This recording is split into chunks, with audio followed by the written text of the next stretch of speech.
ako, Athena.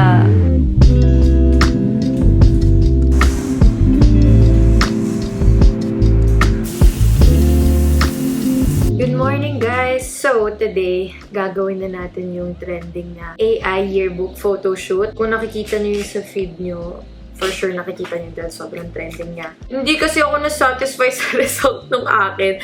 Actually, 2 beses ko pa yun inulit Parang 399 nga ata yun. Tapos 2 beses ko inulit. Ewan ko, hindi lang siguro okay yung mga photos na sinubmit ko or in-upload ko doon. Or baka hindi lang talaga okay yung mukha ko, ewan ko. Pero ayun, naisip ko na parang ang fun kapag nagpa-photoshoot na lang ako na yun yung theme. So, yun yung gagawin natin today. So, now we have to prep our skin before the photoshoot. Syempre. Tapos na ako mag-cleanser kanina after ko maligo. Let's proceed with the skincare. Curious ako guys, ano bang skin type nyo? Comment nyo yan sa comment section down below. Ako kasi dry and dull yung skin ko kadalasan. Kaya I love using products na may vitamin C. Yun kasi guys yung pinaka-need na ingredient pagdating sa skin type na meron ako. Kasi di ba yung vitamin C nakaka-brighten siya ng mga dark spots, yung mga uneven skin tone, tsaka yung mga acne marks. Ayun, kapag ginamit mo siya consistently, as you can see, nag-fade yung dark spots. I'm not sure nga if visible pa din sa inyo. May uneven skin tone din ako dito banda sa laugh line ko. Pero, be careful po sa mga ibang products na may vitamin C kasi yung ibang products na may vitamin C, bawal sila sa may sensitive skin. Tapos kapag ina-apply nila, nakaka-feel sila ng parang burning sensation. Ako, sensitive yung skin ko kapag may period ako, so alam ko talaga yung feeling. May isa akong tinry na product guys na pwede nyo ring itry. Itong vitamin C ng Dear Klairs. Pure vitamin C serum siya guys, so perfect kapag sensitive yung skin mo. Almost 2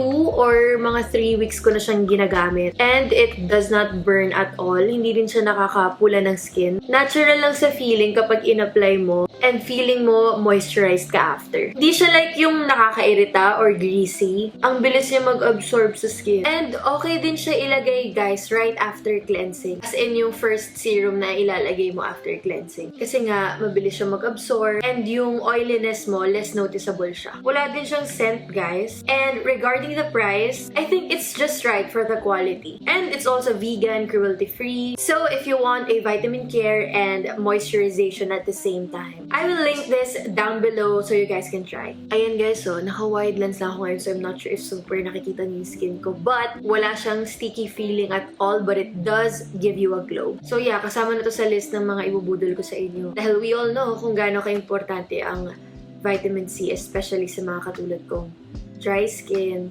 dull, tsaka may mga uneven skin tone and dark spots. Especially sa mga ganitong klaseng ganap, may photoshoot tayo. Kahit na magme-makeup naman tayo sa photoshoot, sobrang importante pa rin na clear yung canvas natin para maganda yung lapat ng makeup sa ating skin. Na hindi naman porque nagme-makeup tayo, okay na yun, hindi natin kailangan mag-skincare guys. Hindi magiging maganda yung result ng makeup if hindi nyo po aalagaan ng inyong skin. So yun, ang dami ko etchos. Actually, malilate na ako. Tapusin ko lang kung ano yung mga kailangan tapusin. Bibis na tayo. And let's go to the photoshoot.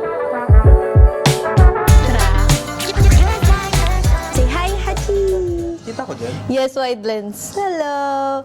Okay guys, ito na tayo sa studio. First time make-upan si Riva. Oh my gosh, first time namin ako. Ang hirap kasi makuha ng schedule talaga ni Haji. Yung make-up natin very 90s lang eh. Very ano pa, pa-sweet pa lang.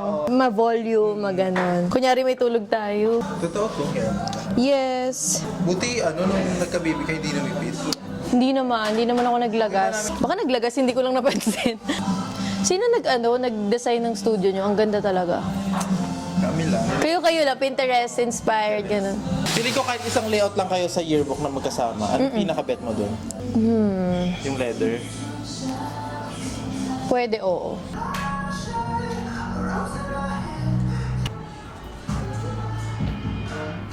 May gano'n din ba sa inyo nung elementary? Alin? Lugaw. Meron. Public school ka din? Hindi, private. May gano'n sa private? Meron. Sa kantin. Yung amin na sa loob mismo. Sa loob ng yun. Bawal No? kang hindi Bawal kulay. nakayan. Yung mga tindera sa kantin niya, one like.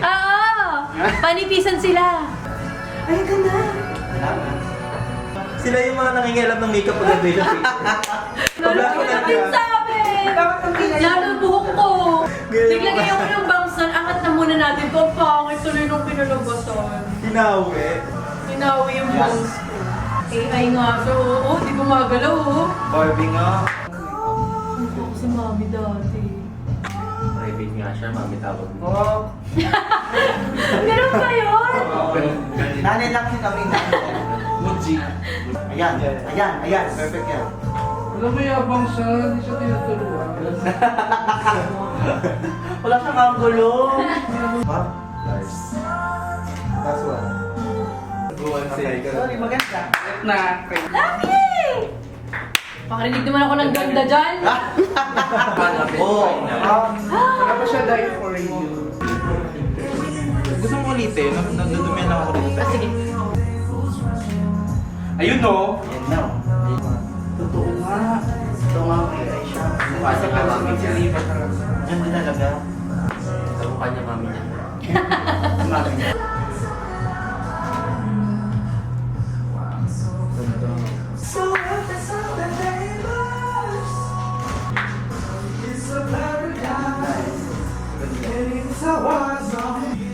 Third ayaw. Sumali si Vern.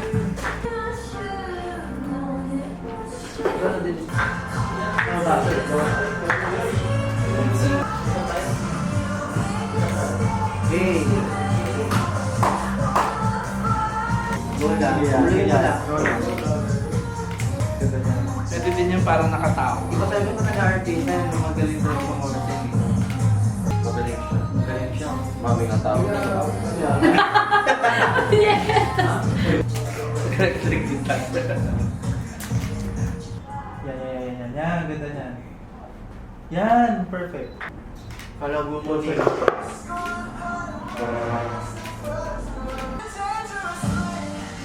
Ganda nga ng side. Yan. Huwag mo, fake mo lang. Bigat mo. Na-flat naman yung buhok. Size. Wallet size. Wallet size. Pocketbook na pocketbook eh. Okay guys, so we're done. Si Vern naman na mag-shoot. Let's go! Okay guys, so we just got home. Bago ko tapusin tong gabi na to, gusto ko lang magpasalamat kay Haji kasi siya yung nag-makeup sa amin ni Vern. Siya din nag-take ng photos namin kaya sobrang galing. First time lang namin mag-work together pero oh my gosh, nakuha niya agad yung gusto ko talagang peg ng shoot tsaka peg ng makeup and hair. Thank you din sa mga angels niya na kasama doon kanina. Sobrang ganda doon sa studio nila guys. Onze Studio yung pangalan. You guys can check it. Parang bawat spot doon very Instagrammable. Hindi lang yung mismong pinagpipicturean, parang whole studio nila very Instagrammable at saka very clean. Kahit yung CR, kahit sa ang spot. So, syempre, kahit gana tayo kapagod, we have to remove our makeup. Kahit nakakapanghinayang dahil ang galing ni Haji. At ayun, nakita ko naman yung photos kanina. Nireview ko naman at namili ako ng mga gusto kong i-upload. Nakuha naman natin yung gusto nating peg. Na-achieve natin yung gusto nating ma-achieve na look. Bala ko pa nga sana magpa-facial bago kami mag-shoot pero hindi na ako nakapagpa-facial. Pero skin is still giving.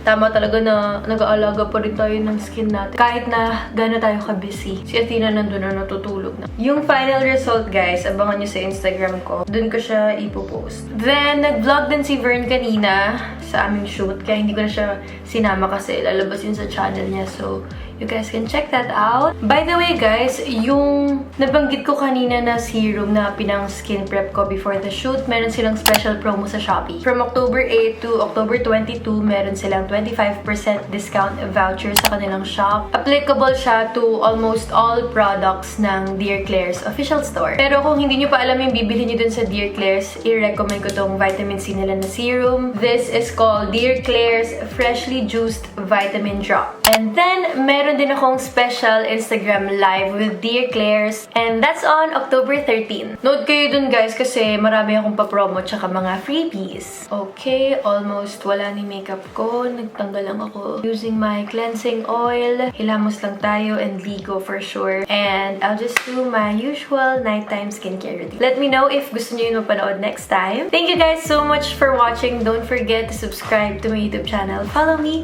on my social media accounts and I'll see you guys soon.